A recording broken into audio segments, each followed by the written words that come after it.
Bonjour à tous, c'est Enrico, notre petit coucou du vendredi pour regarder ce qui s'est passé dans notre magnifique pays et ailleurs. La politique et la justice, magnifique. À l'aéroport, Luc Partoun, pauvre homme. Ouais, moi je suis triste pour lui, il avait déjà été condamné une fois, il avait pu racheter sa peine. Ne cherchez pas à savoir, vous ne pouvez pas, mais racheter sa peine. Vous savez comment il s'est fait gauler, le pauvre garçon? On a commencé à être suspicieux envers lui parce qu'on lui donnait que 75 000 € pour sa bagnole de fonction et il a magouillé pour en avoir 90 000. Mais les gens ne comprennent pas. Ce type est un père de famille. Il voulait juste payer Dacia pour sa famille. Enfin, les gens ne comprennent pas. En plus, il n'a pas de bol. Il était assis, on le voit en photo, assis à côté de José Appart. Bon. C'est pas le mec avec qui tu vas faire une photo, t'es suspect de suite. Lui, il a pris je sais pas combien, il a pris beaucoup, mais enfin, il a pris du sursis. Vous, ce serait ferme, mais lui, c'est du sursis, c'est comme ça. Notre Stéphane Moreau. Hier, on a vu à RTL TVI les journalistes qui poursuivaient un mec. Oh, on aurait dit un intellectuel à capuche des cités difficiles. C'était lui, hein. Moi, je sais que c'était lui, on a vérifié le sac, il était plein de billets. Donc, à mon avis, c'était lui. Hein. Il est sorti sous condition.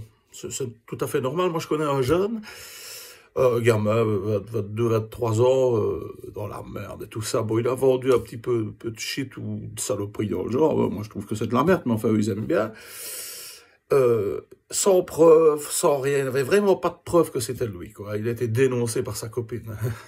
Normal, on ne mélange pas le cul et les affaires. C'est logique. Bref, il a été condamné pour être capable de faits. Vous vous rendez compte? Tandis que Moreau sait bien qu'il n'est pas capable d'aller piquer des sous. Allez, il faut quand même respecter ses pontes. Hein, c'est normal. Lui, il n'aurait pas pu... le gamin, évidemment, pas pu racheter sa peine. Hein. Bon, ça, c'est réservé justement aux juges, aux avocats, aux copains des coquins, aux politiciens. Enfin, vous voyez, tout. Tous ces braves gens-là, ça c'est le vrai visage de la justice. Bref, j'ai quand même fait une demande. J'ai demandé si je pouvais éventuellement profiter d'un location supplémentaire pour une dizaine d'enfants. On a dit, mais t'es taré, Enrico, quoi. T'en as que 2, toi, d'enfants. Ben oui, alors, je suis capable des faits, hein, malgré l'âge. Je suis encore capable des faits. Hein, c'est comme ça. La santé. Frank Vandenbroek. Le chef des 8 autres trous de boue, pour ne pas dire trous de balle, hein. Le retour. On travaille mieux à 9 qu'en individualité comme en France, en Espagne ou autre. Il a dit l'homme, hein. Ben, j'espère bien, hein. 9 fois 15 000 €. 135 000 € les tocards, ils nous coûtent. Sans oublier notre Miss Maggie toujours, hein. On n'entend plus parler, mais elle est là. Elle a fait une demande, elle l'a obtenue évidemment pour maintenir son salaire, parce que c'est un droit. Hein, alors surtout pour payer la grotte ou les parties planquées, parce que bon, il faut une grotte, hein, il n'y a rien à faire. Frank Vandenbroek, tout le monde a l'air de dire, on dirait que Dieu est revenu sur terre. Je vous rappelle quand même des faits, le garçon, il a démissionné de son poste de chef de parti en 1995, après avoir dit des paroles malheureuses. Il a trouvé un coffre avec plein de billets dedans, des milliers d'euros. Il a voulu les brûler. Imaginez-vous, mettez-vous en situation. Le mec arrive, hop, il va à la machine à café, prend son café. La cuillère tombe par terre. Merde, il ramasse la cuillère, qu'est-ce qu'il regarde? Il voit, oh, un coffre. Il regarde. En effet, un coffre-fort. Merde, la combinaison est dessus. Wow. Il ouvre. Il voit plein de billets qui ne devraient pas y être. Putain, merde, moi je vais les brûler. Hein. Voilà. Ça, c'est quand même, ça que j'appelle, un mec bien, une machine à café, hop, un coffre-fort, des sous, on le brûle, hop, on se barre pendant, hein, de 95 à maintenant, je vous laisse compter. Et puis, I'll be back. Je ne comprends pas. Ouais, bah, c'est le retour des bannis, hein, comme on voit tout doucement Milquet qui revient. On entend parfois son nom. Ça va revenir. Il n'y a rien à faire. C'est comme avec le cancer, les métastases, souvent, ça revient. Et peut-être qu'un jour, on va voir Miss Maggie sortir toute fine, toute changée de sa grotte pour revenir nous pourrir la vie. Eh oui. Bon, alors on va continuer avec le truc qui nous intéresse le plus, de toute façon on entend que ça, les vaccins. On ne sait plus quoi choisir. Alors je lis, il y a Moderna, il y a AstraZeneca, il y a Pfizer. Il y en a d'autres qui arrivent encore, mais Pfizer pour l'instant est en promo. Alors, moi je vous conseille la promo, si vous pouvez choisir, il faut prendre la promo. Au départ c'était 5 doses. Au début des soldes, ils ont dit, on fait bien 6 doses. On sait faire 6 doses, il n'y a pas de problème. Il y en a un mec qui s'est dit, on a prolongé les soldes, eh ben c'est fait. On peut faire 7 doses. Parfois, c'est... Bon, mais si on met un trait de piste, ça va passer vers rien, quoi. Donc, moi, je conseille celui-là. Par contre, les mecs qui ont des couilles, c'est pas nous. Hein. Les mecs qui ont des couilles, c'est les Brésiliens. Les Brésiliens viennent d'homologuer le vaccin chinois. Alors déjà, même pas peur, hein, le vaccin chinois. Je lis CanSino et Caranovac. Efficace à crever, évidemment, le vaccin chinois. Hein, pas des couillonnades comme chez nous. C'est magnifique. Hein.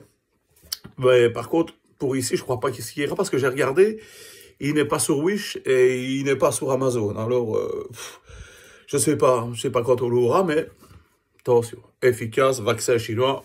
Regardez l'efficacité du virus, ils ont quand même pas envoyé de la merde. Hein, donc, à mon avis, le vaccin sera bon aussi. Alors, ah oui. Inédit, bientôt le Sputnik. Il n'est pas encore, on n'a pas encore homologué, d'ailleurs ils n'ont pas encore proposé la licence, parce qu'ils veulent d'abord essayer ça sur tous les Russes. C'est déjà sympa, tant qu'ils butent les leurs, ils en ont plein.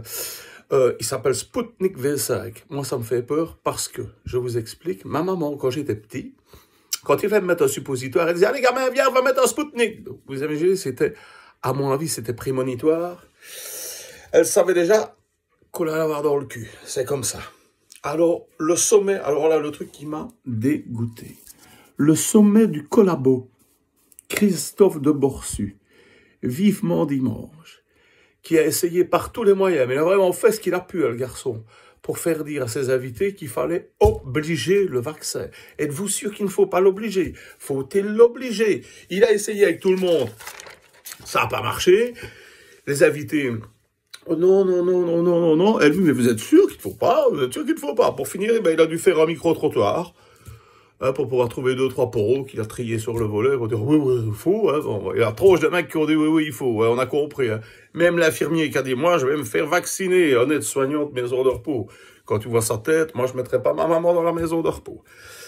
Il n'y a plus rien, le garçon, moi, je ne lui en veux pas, hein. Mais Christophe de Borsu, pour finir, il est payé par qui?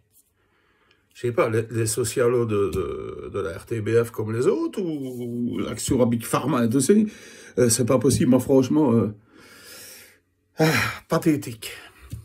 Je vous rappelle quand même que si votre employeur, ou bien même l'État, disait, ah, c'est obligatoire, le vaccin, ben vous avez encore la possibilité de porter plainte pour atteinte à votre intégrité physique. N'oubliez pas, celui qui ne veut pas, et qui aimerait bien profiter un peu de sa pension aussi, vous pouvez porter plainte. C'est comme ça, parce qu'il y a 40% des Bruxellois, des soignants bruxellois, qui ne veulent pas se faire vacciner, et avant, il y avait aussi plus de 40% en Wallonie, mais depuis qu'ils ont refait les statistiques, on fait ce qu'on veut. Moi, demain, je vous mets des nouvelles. C'est 23%. Donc, ça s'arrange pour eux. Vaccinés à cause des réseaux, pas vaccinés à cause des réseaux sociaux. Toutes les méchancetés qu'on dit sur les réseaux sociaux, oui, c'est ça. Sur les réseaux sociaux, il n'y a que des cons. Hein. Ah, oui, les autres, pas de souci. Hein. Alors, le plus drôle, là, les gars, c'est un conseil, c'est pour les hommes uniquement. La Saint-Valentin, le 14. Vous avez déjà eu des pistes? Oh, moi j'aime bien ça. Oh, ça j'aime bien. Oh, ça c'est beau, hein, chou, hein, ça c'est beau, hein. Et puis, vous êtes dans la merde, qu'est-ce qu'elle aime bien? Qu'est-ce que t'aimes bien, toi, chou, pour ça? Ah non, n'achète rien, chou. C'est inutile, c'est une fête commerciale, n'achète rien, c'est de l'argent dépensé bêtement. Arrête, ne fais pas le con, tu te fourres une balle dans le pied, mon vieux. Si à la Saint-Valentin, tu te pointes avec tes petites mains vides. Tu connais la position du motard au lit? Oui, ben tu vas dormir longtemps sur la béquille. Fais-moi confiance. C'est un conseil d'un vieux sage. Achète quelque chose. Elle te dira, oh chou, mon amour, il fallait pas. Et dans ta tête, tu vas dire, mon cul, il fallait pas. Hein. Je tiens pas à me faire des sortes non plus. Hein. Vous comprenez? Allez, une petite blague. Et puis je vous laisse tranquille. Petite fille qui voit son petit frère, tout nu. Qu'est-ce qu'il a là, lui, que moi j'avais pas? Il va trouver sa mère, maman. Qu'est-ce qu'il a, mon petit frère, là, que moi j'avais pas? Ben, c'est un zizi. Ben, moi je veux aussi un zizi. Ben, tu ne saurais pas, des petites filles. Petites filles n'ont pas de zizi. Je veux un zizi. Je te dis, les petites filles n'ont pas de zizi. C'est les petits garçons qui ont le zizi. Il n'y a rien à faire. La petite fille, elle fait une crisette, elle se jette par terre. Je veux un zizi, je veux un zizi, je veux un zizi. Ça va. Ok. Si t'es gentil quand tu seras grande, t'en auras un. Et puis si t'es méchante, t'en auras beaucoup. Bon week-end, salut.